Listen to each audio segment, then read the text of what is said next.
தானியேல் புஸ்தகம் 12ஆம் அதிகாரம் 4வது வசனத்தில் ஆண்டவர் தானியேலுக்கு அநேக காரியங்களை வெளிப்படுத்துகிறார். வெளிப்படுத்திவிட்டு அந்த புஸ்தகத்தை முத்திரை போட சொல்லுகிறார். அந்த புஸ்தகம் முத்திரை போடப்படுகிறது. அது முடிவு காலம் மட்டும் முத்திரை போடப்பட வேண்டும் என்று சொல்லப்படுகிறது. அப்படியானால் அந்த புஸ்தகம் முடிவு காலம் வரைக்கும் முத்திரையாக இருக்கும். அதே கொஞ்சம் மாற்றி சொல்லணும்னா, எப்போ முத்திரை உடைக்கப்படுகிறதோ அது முடிவு காலம் என்று அர்த்தம். இன்றைக்கி காலையில் நம்ம பார்த்தோம், முடிவு காலத்துக்கான இன்னொரு அடையாளம் என்னென்னா, இஸ்ரவேல் ஜனங்கள் எப்பொழுது திரும்பி வருகிறார்களோ அது கடைசி காலம் என்று அர்த்தம். ஓசியா 3:4-5 பார்த்தோம். அப்போ இஸ்ரவேல் புத்திரர் திரும்பி வருகிற காலமும் முத்திரைகள் உடைக்கப்படுகிற காலமும் ஒரே காலமாக இருக்கும். ஏன் அப்படின்னு பார்த்தா, காலையில் பார்த்தோம், அவங்க திரும்பி வருவது கடைசி காலம். இங்கே வசனம் சொல்லுது முடிவு காலம் மட்டும் இந்த புஸ்தகத்தை முத்திரை போடு. இன்னொன்று பார்த்தோம், கடைசி காலத்தில் அவர் வாசப்படியில் வந்து கதவை தட்டுவார் 7வது சபைக்கு. அப்போ இஸ்ரவேல் துளிர்க்கும் போது அவர் வாசப்படிக்கு வருவார்னு சொல்லப்பட்டிருக்கு. அப்போது சபையின் காலமும் அவர் வாசப்படிக்கு வர காலமும் முத்திரையின் காலமும் இஸ்ரவேல் திரும்பி வருகிற காலம் எல்லாம் ஒரே காலம். அந்த கடைசி காலத்தில் இதெல்லாம் நடக்க வேண்டிய சம்பவங்கள் அப்படின்னு சொல்லி பார்க்குறோம். இப்போ இந்த முத்திரைகளின் புஸ்தகம் அப்படின்னு சொல்லி பார்க்கும்பொழுது அதில் சில காரியங்கள்லாம் இருக்குது. அதை சொல்லிவிட்டு அதுக்கு பிறகு நாம் விளக்கத்துக்குள்ளே போனால் அநேகருக்கு இது பிரயோஜனமாக இருக்கும் என்று நான் நினைக்கிறேன். வெளிப்படுத்தின விசேஷம் 6ஆம் அதிகாரம் 1வது வசனத்தை வாசிங்க. வெளிப்படுத்தல் 6:1 வாசி. ஆட்டுக்குட்டியானவர் முத்திரைகளில் ஒன்றை உடைக்க கண்டேன். ஆட்டுக்குட்டியானவர் முத்திரைகளில் ஒன்றை உடைக்க கண்டேன். 5ஆம் அதிகாரத்தில் பிதாவாகிய தேவன் கையில், அதாவது சிங்காசனத்தில் வீற்றிருக்கிறவருடைய கையில் அந்த புஸ்தகம் இருக்கிறது. அப்பொழுது அடிக்கப்பட்ட வண்ணமாக இருக்கிற ஆட்டுக்குட்டியானவர் வந்து அந்த புஸ்தகத்தை வாங்கினார் என்று சொல்லி பார்க்கிறோம். நமக்கு தெரியும், அடிக்கப்பட்ட வண்ணமாக இருக்கிற ஆட்டுக்குட்டிங்கிறது இயேசு கிறிஸ்துவை குறிக்கிறது. சிங்காசனத்தில் வீற்றிருக்கிறவர் பிதாவாகிய தேவன், அவரிடத்திலிருந்து இவர் புத்தகத்தை வாங்கினார் என்று சொல்லப்படுகிறது. 6ஆம் அதிகாரம் 1ஆம் வசனத்தில் அவர் முத்திரைகளை உடைக்க தொடங்குகிறார். அப்போ முத்திரைகள் உடைக்கப்படுகிறது என்றால் அது கடைசி காலத்துக்குரியது என்று அர்த்தம். இஸ்ரவேல் ஜனங்கள் திரும்பி வருகிற காலம் என்று அர்த்தம். அவர் 7வது சபையின் காலம் என்று அர்த்தம். ஏன்னா அப்போ தான் இது 3 ஒன்றாக நடக்கும் என்று வசனத்திலிருந்து நாம் பார்க்கிறோம். இப்போ முத்திரைகள் உடைக்கப்படுவதை குறித்து என்ன முத்திரைகள் உடைக்கப்பட்டிருக்கு, என்ன நடக்குதுங்கிறதெல்லாம் நம்ம அடுத்து பார்க்கலாம். ஆனால் ஒரு சில சந்தேகங்கள் இந்த முத்திரைகளின் புஸ்தகத்தை குறித்து ஒரு சிலருக்கு இருக்கிறது. அதை நம்ம விளக்கிட்டோம்னா அவர்கள் அதை புரிந்து கொள்வார்கள். ஏன்னா ஒரு சிலர் கேட்குறாங்க. இப்போது சமீபத்தில் ஒரு இடத்துக்கு போயிட்டு இருந்தபோது அங்கே ஒரு ஊழியக்காரர் சொன்னார், இந்த முத்திரைகளை குறித்து நீங்கள் சொல்வது சிலருக்கு உடன்பாடு இல்லை, என்ன காரணம் அப்படின்னு கேட்டிங்கன்னா, முத்திரைகள் வந்து சபை எடுத்துக்கொள்ளப்பட்ட பிறகு உடைக்கப்பட வேண்டியது, அது சபை எடுத்துக்கொள்ளப்படுவதற்கு முன்பாக உடைக்கப்பட வேண்டியது இல்லை அப்படின்னு சொல்லி, இப்போ நீங்கள் முத்திரைகள் உடைக்கப்படுகிறது என்று சொன்னால் அது வந்து தவறான உபதேசமாய் போய்விடுகிறது, அதனால் கொஞ்சம் பேருக்கு அதனால் சந்தேகம் இருக்குது அப்படின்னா, நான் இன்றைக்கி இந்த சபையின் வாயிலாக ஏற்கனவே சொல்லிட்டோம் நிறைய வாரி வழக்கத்தை, இன்னும் ஒரு விசை கேட்காதவர்களுக்கு புரிய வைப்பதற்காக சொல்லுகிறோம். இந்த முத்திரைகள் வருகைக்கு பின்னால் உடைக்கப்படுகிறது என்று ஏன் சொல்லுகிறார்கள் அப்படின்னு கேட்டிங்கன்னா, 3ஆம் அதிகாரம் வரைக்கும் சபையின் காலத்தை பற்றி வெளிப்படுத்தின விசேஷத்தில் பேசப்படுது, 7 சபையை பற்றி. 4வது அதிகாரத்தில் 1-3 வசனத்தில் யோவானை பார்த்து கர்த்தர் சொல்லுகிறார், இங்கே ஏறி வா, இதோ பரலோகம் திறந்திருக்கிறதையும் ஒரு சத்தம் இங்கே ஏறி வா என்று கேட்டது அப்படின்னு இருக்கு. அப்போ இதை என்ன சொல்கிறாங்க அப்படின்னா, 3ஆம் அதிகாரத்தோடு கூட சபையின் காலம் முடிவடைந்து விடுகிறது. அதற்கு பிறகு பரலோகம் திறந்து விடுகிறது. அதற்கு பிறகு யோவான் ஏறி போவது எதுக்கு அடையாளம் அப்படின்னு கேட்டிங்கன்னா, சபை பரலோக ராஜ்யத்துக்கு எடுத்துக்கொள்ளப்படுவதற்கான அடையாளம். ஸோ 4ஆம் அதிகாரம் 5ஆம் அதிகாரம் பரலோகத்தில் நடக்கிற சம்பவம். 6ஆம் அதிகாரம் என்பது அதற்கு பிறகு பூமியில், அதாவது வருகைக்கு பின்னாடி, சபை பரலோகத்துக்கு போன பின்னாடி நடக்கிற சம்பவம் அப்படின்னு சொல்லி அவங்களுடைய விளக்கம். ஆனால் இங்கே என்ன நாம் சொல்ல விரும்புகிறோம் அல்லது ஒரு தெளிவுபடுத்த விரும்புகிறோம் என்றால், யோவானை ஒரு இடத்திலும் வேதத்தில் ஆண்டவர் சபைக்காக சொல்லவில்லை, சபைக்கு உருவகமாக சொல்லலை. எதை சொன்னாலும் அதுக்கு வந்து ஒரு விளக்கம் இருக்கணும். உதாரணமாக பழைய ஏற்பாடு புதிய ஏற்பாடு அப்படின்னா, கலாத்தியரில் ஆகார வந்து நியாயப்பிரமாணத்துக்கும் சாராள வந்து கிருபையின் பிரமாணம் சுயாதீன பிரமாணத்துக்கும் விளக்கமாக பைபிளே சொல்லுது, பைபிளே அந்த விளக்கத்தை கொடுக்குது. பல இடங்களில் இப்படிப்பட்டதான ஒப்புமையை உருவகத்தை பைபிள் செஞ்சு வச்சிருக்கு.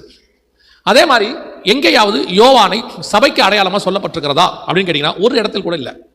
இன்னும் சொல்ல போனால் சிலுவையில் தொங்கிட்டு இருக்கும்போது இயேசு மரியாதை பார்த்து சொல்லும்போது இதோ உன் மகன் தான் சொன்னார்.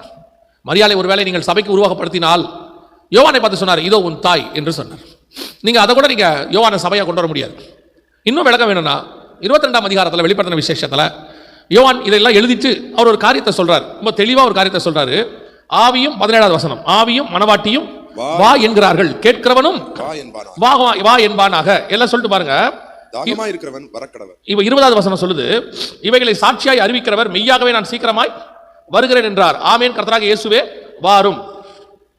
இங்க மன்னிக்கணும் 16வது வசனத்துல, சபைகளில் இவைகளை உங்களுக்கு, நல்ல கவனிங்க, சபை யோவான் அல்ல, சபைகளில் இவைகளை உங்களுக்கு சாட்சியாய் அறிவிக்கும்படி இயேசுவாகிய நான் என் தூதனை அனுப்பினேன், நான் தாவீதின் வேரும் பிரகாசமுள்ள விடிவெள்ளி நட்சத்திரமாய் இருக்கிறேன் என்று சொன்னார். எங்கேயாவது யோவான சபைன்னு சொல்லியிருக்குதா? சபை யோவான் எடுத்துக்கொள்ளப்படுவதற்கு சபை எடுத்துக்கொள்ளப்படுவதுதான் அர்த்தம் எங்கேயாவது இருக்குதானா? இல்ல. இது முதல் பாயிண்ட். இரண்டாவது, பரலோகத்தில் சபை எடுத்துக்கொள்ளப்படுகிற சபை எந்த இடத்துல இருக்கு, எந்த அதிகாரத்தில் அது சொல்லப்பட்டிருக்கிறது அப்படின்னு பார்த்தீங்கன்னா 7ஆம் அதிகாரம் 9ஆம் வசனம், வெளிப்படுத்தின விசேஷம் வாசிங்க. 7:9 வாசிங்க. இவைகளுக்கு பின்பு நான் பார்த்தபோது இதோ சகல ஜாதிகளிலும் கோத்திரங்களிலும் ஜனங்களிலும் பாஷைக்காரரிலும் இருந்து வந்ததும் ஒருவனும் எண்ணக்கூடாததுமான திரளான கூட்டமாகிய ஜனங்கள் வெள்ளை அங்கிகளை தரித்து தங்கள் கைகளில் குருத்தோலைகளை பிடித்து சிங்காசனத்திற்கு முன்பாகவும் ஆட்டுக்குட்டியானவருக்கு முன்பாகவும் நிற்க கண்டேன். 7ஆம் அதிகாரத்துல தான் சபை சிங்காசனத்துக்கு முன்பாக நிக்குது. வேற எந்த அதிகாரத்திலையும் அதுக்கு முன்னாடி இப்படி ஒரு கூட்டத்தை யோவான் பார்க்கல. ஏன்னா 3 அதிகாரத்துல அவர் பரலோகத்தை பார்க்கிறார். முதலாம் அதிகாரத்துல பார்க்கிறார். முதலாம் அதிகாரத்துல அந்த வசனம் சொல்லுது பாருங்க, 12வது வசனம், அப்பொழுது என்னோடு பேசின சத்தத்தை பார்க்கும்படி திரும்பி போது 7 பொன் குத்து விளக்குகளை, இப்ப அங்க இயேசுவை பத்தி எல்லாத்தையும் சொல்றார். 17வது வசனம், நான் அவரை கண்டபோது அப்படின்னு இருக்கு. இங்கேயுமே பரலோகத்தில் அந்த கூட்டத்தை அவர் பார்த்ததா சொல்லப்படலை. 4ஆம் அதிகாரம் இங்கேயும் இங்கே ஏறிவான்னு சொல்றாரு.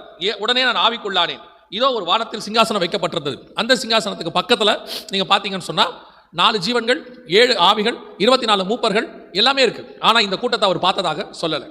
5ஆம் அதிகாரம் சிங்காசனத்தின் மேல் வீற்றிருக்கிறவருடைய ஏதோ இருக்கு வசனம், 7வது வசனம், ஆட்டுக்குட்டியானவர் வந்து சிங்காசனம் மேல் உட்கார்ந்தவருடைய வலது கரத்துல இருந்து புஸ்தகத்தை வாங்கினார். இப்பவும் சிங்காசனத்தை பார்க்கிறாரு யோவான். இங்கேயுமே எந்த இடத்திலும் இப்படி ஒரு கூட்டம் நிற்கிறதை யோவான் பார்க்கவில்லை. ஆனா 7ஆம் அதிகாரத்தில் பார்க்கும் பொழுது இப்படி ஒரு கூட்டத்தை அவர் பார்க்கிறார். சிங்காசனத்துக்கு முன்பாக, சிங்காசனத்துக்கு முன்பாக நிற்கிற வெள்ளை அங்கிகளை தடுத்துக் கொண்டு கைகளிலே குருத்தோலைகளை பிடித்துக் கொண்டிருக்கிற இந்த கூட்டம் யார்? பவுல் சபைக்கு எழுதும் போது தெளிவா சொல்றாரு, நான் கிருபாசனத்தினே நாம் கிட்டி நெருங்கி சேருகிறோம், மகா பரிசுத்த ஸ்தலத்துக்குள் பிரவேசிக்கிறோம் அப்படின்னு எழுதுறாரு. அப்படி இருக்கும்போது முதல் 6 அதிகாரம் வரைக்கும் 3 தடவை சிங்காசனத்தை யோவான் பார்க்கிறாரு. ஒரு இடத்துல கூட இந்த கூட்டம் நிற்கிறத அவர் பார்க்கல. ஆனால் 7ஆம் அதிகாரத்தில் பார்க்கும் பொழுது அந்த இடத்துல சிங்காசனத்தில் அவர்கள் நிற்கிறதை அவர் காண்கிறார். அப்படியானால் இந்த கூட்டம் 5ஆம் அதிகாரத்தில் அங்கே இல்லை, இந்த கூட்டம் 4ஆம் அதிகாரத்தில் அங்கே இல்லை, ஆனால் 7ஆம் அதிகாரத்தில் அங்கே இருக்கிறது. 5ஆம் அதிகாரத்தில் இல்லை, 7ல் இருக்கு. அப்படின்னா என்ன அர்த்தம்? 6ஆம் அதிகாரத்துக்கு பிறகு வந்திருக்கணும். ஏன்னா அதுக்கு முன்னாடி எந்த இடத்துலையும் அவளை பார்த்ததாக ஒரு வசனம் இல்லை. அப்போ 6ஆம் அதிகாரம் என்பது முழுக்க முழுக்க இந்த கூட்டம் வருவதற்கு முன்பதாக நடைபெற வேண்டும். இந்த கூட்டம் தான் வெள்ளையங்களுக்கு சகல கோத்திரத்திலிருந்தும் சகல ஜாதிகளிலிருந்தும் சகல பாஷைக்காரர்களிருந்தும் அங்கே சேர்க்கப்பட்டவங்க. ஒருவேளை சிலர் சொல்லுவாங்க, ஒருவேளை இவங்க இஸ்ரவேலரா இருப்பாங்களோ அப்படின்னு கேட்டீங்கன்னா, அதே 7ஆம் அதிகாரம் 1 முதல் 8 வசனத்துல 1,44,000 இஸ்ரவேலர்களை பத்தி தனியா சொல்லப்பட்டாச்சு. இவங்க எங்கிருந்து வந்தாங்க யாருன்னே தெரியாதுன்னு கேட்கிறான் யோவான். அப்ப இவர்கள் சபை, மீட்கப்பட்ட சபை, அதுதான் நம்ம ரகசிய வருகைன்னு சொல்றோம், சபை எடுத்துக்கொள்ளப்படுதல். அப்ப இவங்க 7ஆம் அதிகாரத்தில் அங்க போய் நிக்கிறாங்க. 6ஆம் அதிகாரத்தில் இல்ல, மன்னிக்கணும், 5ஆம் அதிகாரத்தில் இல்ல, 4ஆம் அதிகாரத்தில் இல்ல, 1ஆம் அதிகாரத்தில் இல்ல. அப்படிதான் இந்த கூட்டம் 6ஆம் அதிகாரத்தின் முடிவில் 7ஆம் அதிகாரம் ஆரம்பிக்கும் போது வந்திருக்க வேண்டும். அப்ப இந்த கூட்டம் வர்றதுக்கு முன்னாடி தான் முத்திரைகள் உடைக்கப்பட்டிருக்கணும். 3வது ப்ரூஃப் மத்தேயு சுவிசேஷம் 24ஆம் அதிகாரத்தில் காலையில் பார்த்தோம். நம்ம 1 முதல் 8 வசனம் வரைக்கும் நீங்க வாசிச்சு பாருங்க. உபத்திரவ காலத்துக்கு முன்னாடி உள்ளதை பத்தி அங்க பேசுது. 8வது வசனம் உபத்திரவ காலத்தை பத்தி பேசுது. இவைகள்லாம் வேதனைகளுக்கு ஆரம்பம், அப்பொழுது உங்களை உபத்திரவங்களுக்கு ஒப்பு கொடுப்பார்கள் இருக்கு. அப்ப ரகசிய வருகையை ஒரு பார்ட்டா அந்த இடத்துல பிரிக்கிறார். அதற்கு பிறகு நீங்க பாத்தீங்கன்னு சொன்னா உபத்திரவ காலம், அந்திகிறிஸ்துவின் ஆட்சி, பகிரங்க வருகை எல்லாம் இருக்கு. அந்த இடத்துல ஒரு பிரிவினையை உண்டாக்குகிறார். ஆண்டவர் எப்பவுமே ஒரு பிரிவினையை உண்டாக்குறாருன்னா அங்க ஏதோ ஒன்று செய்யறாருன்னு அர்த்தம். அப்ப இந்த இடத்துலையும் 6ஆம் அதிகாரத்துக்கும் 5ஆம் அதிகாரத்துக்கும் 7ஆம் அதிகாரத்துக்கும் நடுவில் முத்திரைகளின் புஸ்தகம் வருது. இது கரெக்டா நீங்க பாத்தீங்கன்னா 7ஆம் அதிகாரம் முடிஞ்சு 8ஆம் அதிகாரம் தொடங்கும் போது இது முடிஞ்சிடுது. 8ஆம் அதிகாரத்துல இருந்து எக்காலம் ஊதப்படுகிறது. அது 7 எக்காலம் முடியும் போது கரெக்டா 7 கலசம் வருகிறது. எல்லாம் வரிசைக்கிரமா கரெக்டா இருக்கு பைபிள்ல. ஆண்டவர் தெளிவா தான் கொடுத்திருக்கிறார். நாம அசியூம் பண்ணிக்கிறோம், இப்படிதான் இருக்கலாம், இப்படி இருந்திருக்கலாம் என்று நமக்கு நாமே நிதானித்துக் கொள்கிறோம். சில நேரத்தில் நம்ம மாம்சத்துல நிதானிக்கிறது தவறாய் போகவும் வாய்ப்பு இருக்கிறது. அதனாலதான் உங்களுக்கு சொல்றேன், இந்த முத்திரைகள் எல்லாம் நமக்கு வருகைக்கு முன்பாக உடைக்கப்பட வேண்டியது. இன்னும் சொல்ல போனால் அவைகள் உடைக்கப்பட்டு கொண்டு இருக்கிறது. இதுல என்ன ஒரு பெரிய விஷயம்னா, நாம அந்த காலத்தை கடந்து போய் கொண்டிருக்கிறோம். நாம அதை கடந்துக்கிட்டு இருக்கோம். 1, 2 நம்ம கிராஸ் பண்றோம்னு சொன்னாலே ஏற்றுக்கொள்ள மனம் இல்லை. அதெல்லாம் இல்லை, இதெல்லாம் இப்போ உடைக்கப்படாது. அதாவது ஏன்னா அந்த முத்திரைகள்ல வந்து சில பிரச்சனைகள் இருக்குது. உடைக்கப்படும் போது இது நடக்கும், அது நடக்கணும். நம்ம ஆட்களுக்கு என்னன்னா, இதெல்லாம் பிரச்சனையே இல்லாம நாம பரலோகத்துக்கு போயிடணும் அப்படின்னு நினைக்கிறாங்க. உபத்திரமே இருக்கக்கூடாது அப்படின்னு நினைக்கிறாங்க. ஆனா சிமனா சபையை பார்த்து ஆண்டவர் சொல்றாரு, நீ படப்போற பாடுகளை குறித்து எள்ளளவும் பயப்படாதே, பூச்சக்கரத்தின் மேல் வரும் சோதனை காலத்துக்கு உன்னை தப்புவிப்பேன்கிறார். உன்னை 10 நாள் காவலில் போடுவார்கள், மரண பரியந்தம் உண்மையாயிரு. அப்ப உபத்திரவம் சபைக்கு நியமிக்கப்பட்டிருக்கு. ஒரு காலகட்டத்தில் ஒரு விதமான உபத்திரவம் வரதான் செய்யும். அது ஆவிக்குரிய உபத்திரமா இருக்கும், இல்ல சரீர பிரகாரமான உபத்திரமா இருக்கும். இங்க இவங்க என்ன சொல்ல வராங்கன்னா, 6ஆம் அதிகாரத்தில் வரக்கூடிய பிரச்சனை எதுவும் சபைக்கு வந்துடக்கூடாது அப்படின்னு ஒரு பயம். அதனால இல்ல இதெல்லாம் இப்ப நடக்காது, ஏற்கனவே நடந்துருச்சு. சில காரியங்கள் நம்ம அதை கிராஸ் பண்ணி வந்துட்டோம். இப்ப நாம முத்திரைகளை பார்க்க போகிறோம்.